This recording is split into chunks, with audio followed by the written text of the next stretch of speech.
तो कहानी की शुरुआत इलानोर नाम की एक लड़की को दिखाते हुए होती है जो अपनी किताब के पन्नों पर कुछ लिखकर बाहर फेंक रही होती है। दरअसल ये लड़की और उसकी माँ क्लेरा एक वम्पायर होते हैं, लेकिन अब इलानोर इस जिंदगी से परेशान हो चुकी थी जहाँ ना वो मर सकती थी ना ही किसी से अपनी दिल की बात कह सकती थी। इसलिए अपना दिल हल्का करने के लिए इलानोर अपनी कहानी को पन्नों में लिखकर हवा में उड़ा दिया करती है। इंसान हो या वम्पायर, हर कोई चाहता है कि कोई उसे सुने और वो खुलकर अपनी दिल की बात किसी से कह सके। एक दिन हवा में उड़ते हुए ये पन्ने एक बूढ़े आदमी को मिल जाते हैं, जिससे उसे इलानोर की सच्चाई के बारे में पता चल जाता है। उसकी उम्र काफी हो चुकी थी, इसलिए वो इलानोर से उसे मारने के लिए कहता है। इलानोर भी उसकी बात को समझती है और उस बूढ़े आदमी का खून पीकर उसे मार डालती है। मरने से पहले इलानोर उस बूढ़े को अपनी माँ क्लेरा के बारे में बताती है, जिन्होंने हर कदम पर उसे इस जालिम दुनिया से बचाकर अब तक महफूज रखा था।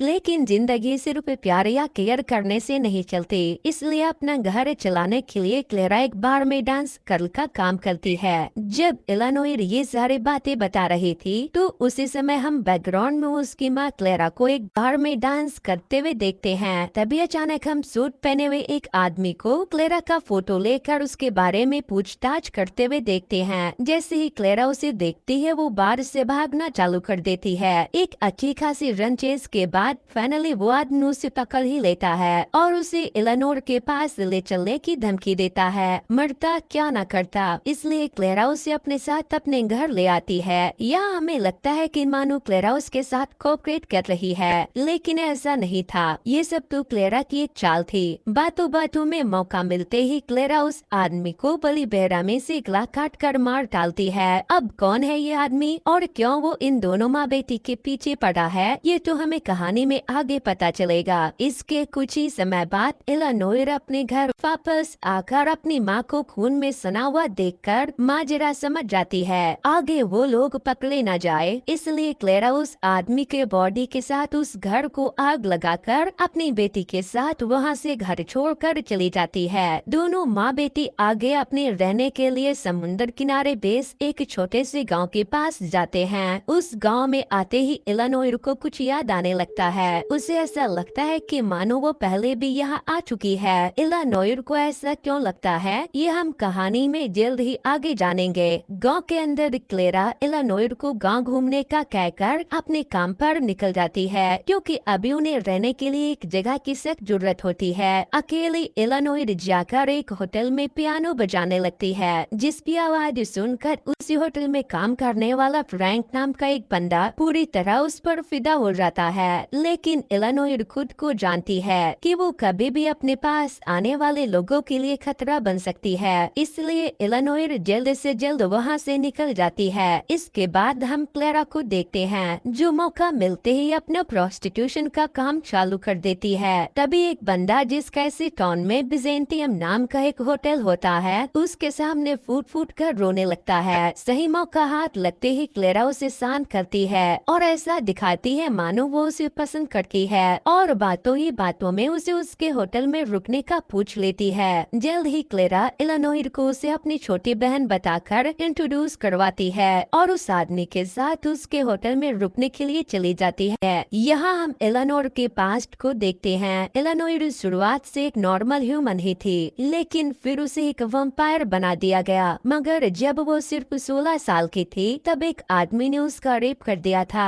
प्रेजेंट में वापस आकर हम देखते हैं कि कुछ लोग आकर उस मरे आदमी की जली हुई बॉडी को देख रहे थे। इन लोगों ने ठीक उसी आदमी के जैसे कपड़े पहने होते हैं जिसे क्लेरा ने मार डाला था। ये लोग दिखने में पुलिस वाले तो बिल्कुल भी नहीं लगते, कुछ तो गड़बड़ है इन सब में। दूसरी तरफ हम देखते हैं कि क्लेरा को इलानोर ने वम्पायर होने वाली बात किसी को भी बताने से मना किया था, लेकिन वो ये बात खुद तक नहीं रख पाई थी, इसलिए क्लेरा उसे अपने वम्पायर बनने की कहानी को बताती है। दरअसल आज से 200 साल पहले क्लेरा भी एक नॉर्मल लड़की ही थी और एक छोटे से टाउन में रहा करती थी। तभी एक दिन अचानक उस टाउन के दो ऑफिसर, जिनका नाम डार्विल और रूथविन होते हैं, उनमें से रूथविन उसे अपने बातों में फंसाकर उसी प्रोस्टिट्यूशन के धंधे में धकेल देता है। इसके कुछ ही समय बाद क्लेरा एक लड़की को जन्म देती है, लेकिन उसे इस प्रोस्टिट्यूशन के धंधे के चलते उस बच्चे को मारने के लिए कहा जाता है, मगर माँ तो माँ होती है, इसलिए वो सबसे छुपकर उस बच्चे को एक अनाथ आश्रम में दे आती है और रोज रात को सबसे छुपकर अपनी बेटी से मिलने जाया करती है। दरअसल वो बच्ची इलिनोर ही थी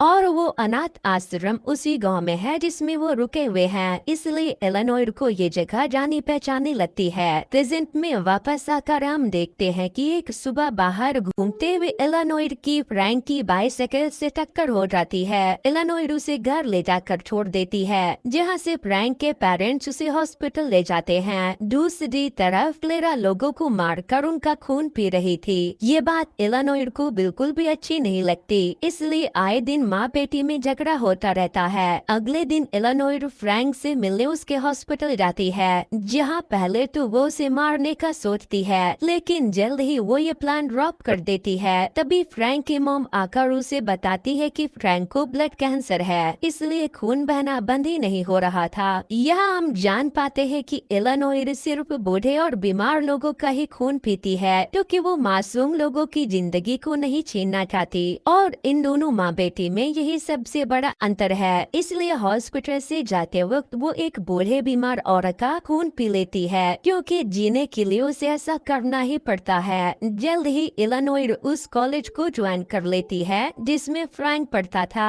यहाँ उनका टीचर अपनी बीती लाइफ पर एक बुक लिखने को बोलता है। यहाँ इलिनोर से हमें पता चलता है कि जब वो छोटी थी तब क्लेरा रोज रात को उसे खिड़की से छुप के देखा करती थी, जिससे वो काफी डर जाया करती, क्योंकि अनाथ आश्रम वालों ने उसे बताया था कि उसकी माँ तो मर चुकी है। इलिनोर होमवर्क के लिए अपनी जगह अपनी माँ की स्टोरी लिखने लगती है, जिसमें वो बताती है कि जब वो 6 साल की थी तब क्लेरा को टीवी हो गया था। तभी एक दिन अचानक डार्विल उससे मिलने आता है, जो अभी भी पहले जैसा ही जवान है, मानो उस पर समय का कोई असर नहीं हुआ है। दरअसल डार्विल काफी अमीर होता है, लेकिन ज्यादातर समय उसकी तबीयत खराब ही रहती है और अब तक उसके पास अपना कोई वारिस भी नहीं था, इसलिए रुथविन की बुरी नजर उसकी संपत्ति पर पड़ जाती है और वो हर वक्त उसके मरने की उम्मीद करता है। एक दिन कुछ लोग आकर डार्विल को मैप देते हुए उस जगह जाकर अपना इलाज कराने को कहते हैं। डार्विल रुथविन के साथ उस जगह के लिए निकल जाता है और वहाँ जाकर डार्विल रुथविन को पानी लाने के लिए भेजकर अकेले ही गुफा के अंदर चला जाता है। तभी अचानक बहुत सारे बैट्स गुफा से बाहर निकलने लगते हैं और डार्विल वहीं बेहोश हो जाता है। जैसे ही रुथविन वहां आता है उसे लगता है कि डार्विल मर गया है, इसलिए वो घर वापस आकर उसकी सारी संपत्ति पर अपना हक जमाने लगता है। मगर तभी अचानक कई साल बाद डार्विल वापस आ जाता है और वो भी बिल्कुल ठीक होकर। दरअसल उस दिन वो मरा नहीं था, बल्कि एक वम्पायर बन गया था। प्रेजेंट में हम देखते हैं कि इलिनोर ये सारी कहानी एक बुक में लिखकर फ्रैंक को देती है। इसमें लिखी बात को पढ़ने के बाद फ्रैंक को बिल्कुल भी यकीन नहीं हो रहा था कि इलिनोर और उसकी माँ एक वम्पायर है, इसलिए शाम को वो वापस से इलिनोर से मिलकर उसे समझाता है कि तुम्हें सच्ची घटना पर लिखना चाहिए, जिसके जवाब में इलिनोर उसे बताती है कि इसमें लिखा एक एक शब्द सच है और ये मैंने सिर्फ तुम्हारे लिए लिखी है। फ्रैंक को कुछ समझ नहीं आता, इसलिए वो ये किताब अपने टीचर को दे देता है। उसके टीचर को ये कहानी बहुत पसंद आती है। आगे हम देखते हैं कि इलिनोर कहानी को कंटिन्यू करते हुए लिखती है कि उस दिन डार्विल रुथविन को वो नक्शा देने आया था, लेकिन मौका मिलते ही क्लेरा उस मैप को चुरा लेती है और खुद उस गुफा में जाकर एक वम्पायर बन जाती है। लेकिन फिर भी एक दिन डार्विल उसे पकड़ लेता है और ब्रदरहुड यानी वम्पायर्स का एक ग्रुप उसके पास लेकर उन्हें सारी बात बता देता है। ब्रदरहुड के सभी लोग इस बात से काफी नाखुश होते हैं, क्योंकि उनके ग्रुप में सभी वम्पायर्स मेल ही हैं और क्लेरा पैसे से प्रोस्टिट्यूट भी है, इसलिए ये उनके लिए काफी शर्म की बात होती है। लेकिन फिर भी ब्रदरहुड के लोग उससे ये प्रॉमिस लेते हैं कि वो ये बात किसी को नहीं बताएगी और न ही किसी से उस गुफा का जिक्र करेगी, नहीं तो ब्रदरहुड के लोग उसे मार देंगे। ये चेतावनी देकर उसे छोड़ दिया जाता है। दूसरी तरफ हम रुथविन को देखते हैं, जो क्लेरा से बदला लेने के लिए इलिनोर का रेप कर देता है, लेकिन तभी गुस्से से भरी क्लेरा वहां आकर उसे मार डालती है।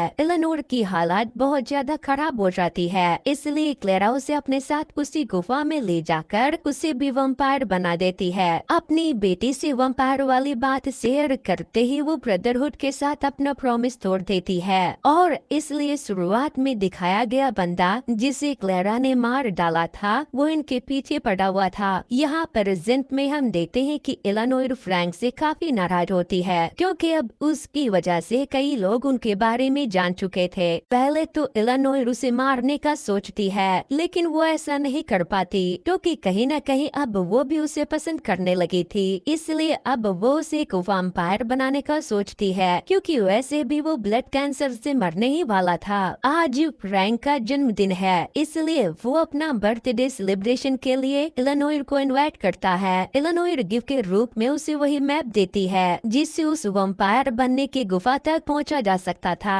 दूसरी तरफ क्लेरा से सच जानने के लिए उसे इलिनोर के कॉलेज में बुलाया जाता है, लेकिन जब इलिनोर के टीचर को सब कुछ पता चल ही गया है इसलिए क्लेरा उसे मार के उसका खून पीकर घर वापस आ जाती है। घर वापस आकर क्लेरा इलिनोर को काफी डांटती है और उससे कहती है कि अब हमें फ्रैंक को मारना ही पड़ेगा, लेकिन इस बात से नाराज होकर इलिनोर अपना सामान पैक करके वहाँ से जाने लगती है। उसे रोकने की कोशिश में होटल के मालिक का जान चला जाता है। तभी हम देखते हैं कि इलिनोर जिस लिफ्ट में जा रही होती है वो अचानक से बंद पड़ जाता है। इस बात का फायदा उठाते हुए क्लेरा फ्रैंक को मारने के लिए चली जाती है। दूसरी तरफ हम उन्हें वैम्पायर्स को देखते हैं जो क्लेरा के तलाश में लगे हुए थे। जल्द ही वो इलिनोर के कॉलेज पहुंचकर खुद को पुलिस वाला बताकर उनका पता ले लेते हैं। दूसरी तरफ इलिनोर होटल के मालिक का फोन लेकर फ्रैंक को कॉल करके सब बताने वाली होती है, लेकिन तब तक उसकी मॉम वहां पहुंच गई थी। वो बस उसे मारने ही वाली थी कि तभी क्लेरा फोन पर सवेला की आवाज सुनती है, यानी कि बाकी वैम्पायर्स ने इलिनोर को पकड़ लिया था। इस बात से क्लेरा बुरी तरह से घबरा जाती है और फ्रैंक को छोड़कर अपनी बेटी को बचाने के लिए भाग पड़ती है। वहीं हम एक कार को देखते हैं जिसमें वो दोनों वैम्पायर्स इलिनोर और उसकी टीचर को लेकर जा रहे होते हैं। दरअसल इलिनोर की टीचर को भी उसकी सच्चाई पता चल चुकी थी, इसलिए उसे भी रास्ते से हटाना जरूरी है। अब तक इलिनोर भी समझ जाती है कि ये दोनों वैम्पायर है और इनमें से एक डार्विल है, वो